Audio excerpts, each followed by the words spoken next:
Hello guys, আজকে আসছি আবার একটা নতুন ভিডিও নিয়ে। আশা করছি তোমরা সবাই খুব ভালো আছো আর আমিও ভালো আছি।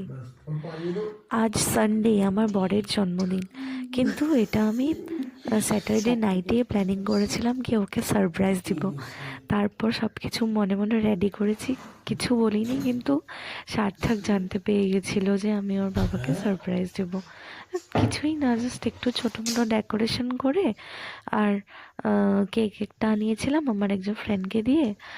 তো বাস এতটুকুই করেছি, আর কিছুই করিনি, আর ওকে কিছু গিফটও দিইনি। বাস টাইম পাইনি বাজারে যেতে কিছু আনবো।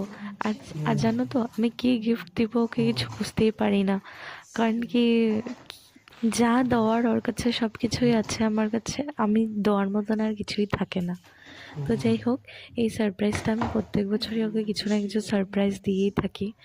আর এই বছর আমি এইটা অ্যারেঞ্জ করেছিলাম। তো এদিকে না, সার্থক যেহেতু জানতে পেরেছিল, ও কিন্তু বলেছিল মামা কেক কাটার সময় আমাকে কিন্তু ডাকবে। কিন্তু তখন বাজে রাত্রি 12টা। ওকে, ও জাস্ট ঘুমিয়েছে, মানে ঘুমাচ্ছিল না, ওই ধান্দা থেকে মনে মনে রেখেছিল, বাবাকে বলেনি।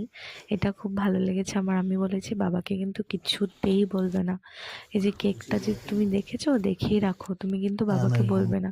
বলছে ঠিক আছে আমি বলবো না, কিন্তু তোমরা যখন কেকটা কাটবে না তখন আমাকে কিন্তু শিওর ডাকবে, হ্যাঁ। তো কেকটাতে লিখেছিলাম সন্ট, অনেক মানে আমি ওকে সন্টই ডেকে থাকি। তো এখানে সার্থককে কোনো মতন করে উঠানো হয়েছে। আর আর আমি একটা স্পার্কল ক্যান্ডেল বলেছিলাম এনে দিতে, কিন্তু ওটা পাইনি, এই ক্যান্ডেলটা এনে দিয়েছে। তো ভালোই লেগেছে, কেকটাও খুব টেস্ট ছিল, মনসের কেক। পরে দিয়ে খেয়ে বলেছি বহু স্বাদ ছিল। আর এত রাতে না খাওয়া যায় না, একটু খালি টেস্ট করে দেখেছি। তো এখানেই আমাদের বার্থডে সেলিব্রেশন শেষ। বাই। আমার ভিডিওটা ভালো লেগে থাকলে সবাই একটা কমেন্ট করে যেও, হ্যাঁ। Bye, love you all.